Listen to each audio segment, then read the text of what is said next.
राधा जीवन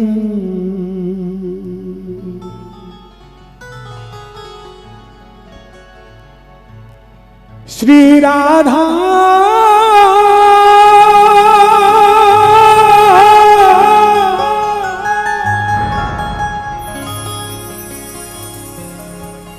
श्री राधा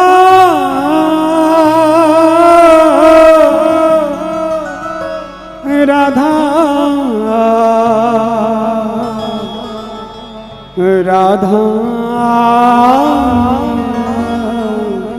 श्री राधा। केवल 2 मिनट के लिए सबने ताली बजानी है, यही हमारी दीक्षा है। राधा जीवन एक आका छाटा मोबाइल ज्यादा तारीफ कर दी तेरी मैंने।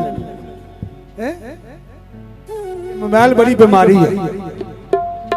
ये बेचारे संगीत वाले सोचते हैं ये गए कौन सा हमें देख रहा है, हम बैठे पीछे मैसेज भेजते रहे, लेकिन ये नहीं जानते हमारी 4 आंखें हैं, 2 पीछे 2 आगे। क्योंकि भैया आनंद लेने आए हैं और आनंद में थोड़ी सी भी कमी होती है ना तो फिर खलती है।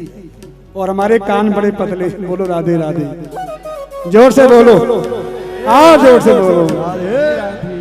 राधा जीवन नीलमणि गोपाल मुरलिया वाले, जय राधा जीवन नीलमणि गोपाल मुरलिया वाले।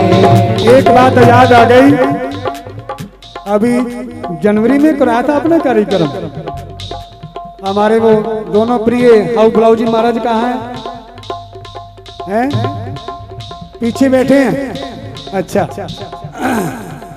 तो 24 जनवरी को इन्होंने अपनी कोठी का मुहूर्त किया था, तो भक्तमाल की कथा भी रखी और हमें भी इन्होंने मौका दिया हरि नाम संकीर्तन करने का। तो तब हमारे प्रिय हाउ गुलाउ जी महाराज ने एक वादा किया था कि महाराज जी अगले वर्ष हम आपकी भागवत कथा करवाएंगे। याद है? पक्की है कि कच्ची है? उधर हाथ खड़े करो करो। जय जय श्री राम। क्योंकि देखो आप लोगों ने बहुत वक्ताओं को सुना होगा, बहुत व्यास आजकल पैदा हो चुके हैं, जहाँ देखो वहाँ व्यास पैदा हो जाता है। लेकिन बड़े अफसोस से कह रहा हूँ, नाम तो भागवत का होता है और पता नहीं क्या क्या सुना देते हैं व्यास गद्दी पर बैठ करके। लोगों को बुद्धि कितनी भ्रमित कर देते हैं और लड़कियों से भागवत करवाते हैं। किसी ग्रंथ में ये नहीं लिखा कि कोई स्त्री व्यास गद्दी पर बैठ करके भागवत कथा को कहे। हाँ, इतनी जरूर छूट दे रखी है कि अगर वो भागवत कथा पढ़ना चाहती है तो केवल अपने परिवार में बैठकर घर में नीचे आसन लगा करके कथा को सुना सकती है परिवार में। लेकिन व्यास गद्दी पर बैठने का मलिक जी किसी स्त्री को अधिकार नहीं है। लेकिन आज का लोग कितने मूर्ख हैं, 10 लाख देते हैं भागवत कथा करवाने का और वो क्या कहते हैं कि लोभ ना करो, काम ना करो, क्रोध ना करो, मोह ना करो, सारा पैसा हमें दे जाओ। बोलो राधे राधे, जोर से बोलो। लेकिन हमारे गुरुदेव की बड़ी कृपा है, आशीर्वाद है कि अब तक इस वाणी से 175 कथा हो चुकी हैं और हमने आज तक कथा का मोल नहीं डाला। कोई भी हमें चैलेंज कर सकता है, महाराज जी आपने कथा के पैसे मांगे हैं, तो उस कथा का फल जानते हो क्या मिला है? जो कथाएं हमने बेची नहीं है ना, उन कथा का फल अगर आपको बता दूं तो आप आश्चर्य में पड़ जाओगे। हमें ठाकुर जी ने अपनी गोदी में अपनी कुटिया दे दी वृंदावन धाम। अरे कुछ तो देखा होगा मेरे कन्हैया ने, वो ऐसे नहीं बना लेते। गुण नहीं तो कोई ना कोई अवगुण देखा होगा, पर हम तो यही जानते हैं कि जो कथा हमने आज तक बेची नहीं, आज उन्हीं कथाओं का फल है जो ठाकुर जी ने अपनी गोद में बिठा लिया। इससे बड़ा और मूल्य क्या हो सकता है? लाखों रुपया ये सब यहीं रह जाएगा, लेकिन किशोरी जी के चरणों में, राधा रानी के चरणों में बैठ गए तो भैया ऐसा मन में विश्वास है कि अब तो भगवत धाम की प्राप्ति निश्चित है, उसमें कोई शंका की बात नहीं रह जाती। क्योंकि ये जो ब्रज धाम है ना, इसमें वृंदावन धाम जो है ना, ये कोई साधारण धाम नहीं है, इस बात को याद रखना।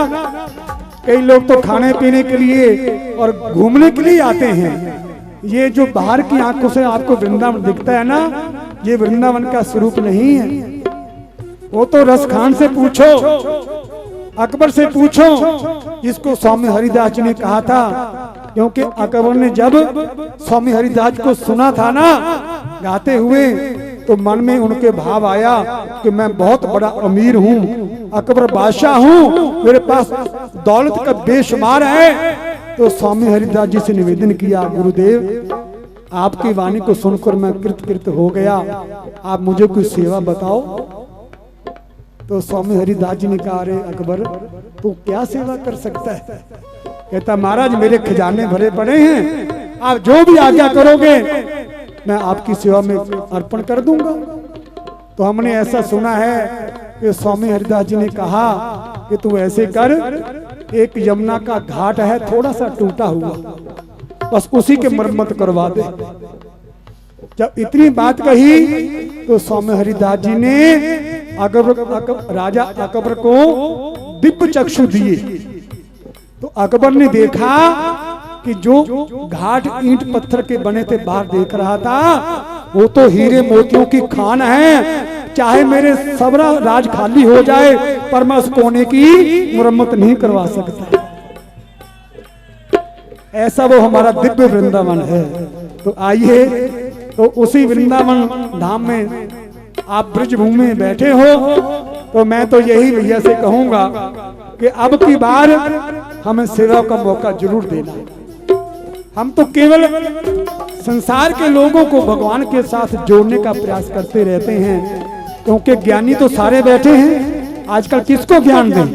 लेकिन भागवत ऐसा माध्यम है जिसमें ऐसी ऐसी प्रेम कथा है जो श्रोता के हृदय को छू जाती है, और मन में ऐसा आता है कि मेरे परमात्मा इतने दयालु हैं, इतने करुणा सागर हैं, इतने वैभवशाली हैं। क्योंकि भागवत कथा हमें अपने ठाकुर की पहचान कराती है, और जब पहचान हो जाती है तो फिर विश्वास बढ़ने लगता है।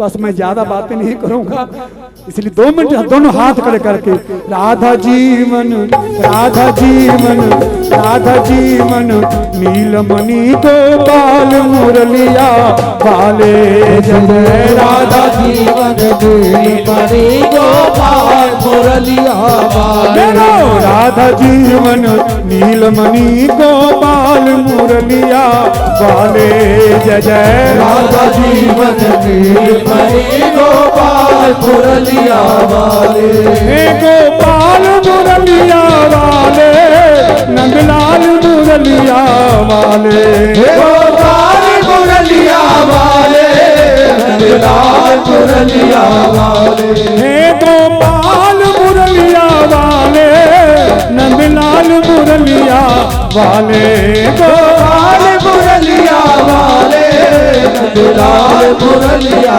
वाले, जय राधा राधा राधा, जय राधा राधा राधा, जय राधा राधा राधा, जय राधा राधा राधा, जय राधा राधा राधा, जय राधा राधा राधा, जय राधा राधा राधा, जय राधा राधा राधा, जय राधा राधा राधा, जय राधा राधा राधा, जय राधा राधा राधा, जय राधा राधा राधा, राधा जीवन राधा जीवन राधा जीवन नीलमणि गोपाल मुरलिया वाले, राधा जीवन नीलमणि गोपाल मुरलिया वाले, राधा जीवन नीलमणि गोपाल मुरलिया वाले, जय राधा जीवन नीलमणि गोपाल मुरलिया वाले, जय जय जय जय जय जय श्री राम। अनजाने में कोई शब्द गलत निकला हो तो क्षमा प्रार्थी हैं। ठाकुर आपके ऊपर सदा कृपा बरसाते रहे और राधा रानी सदा आपको अपने बरसाने में बुलाती रहे। जय जय श्री राम।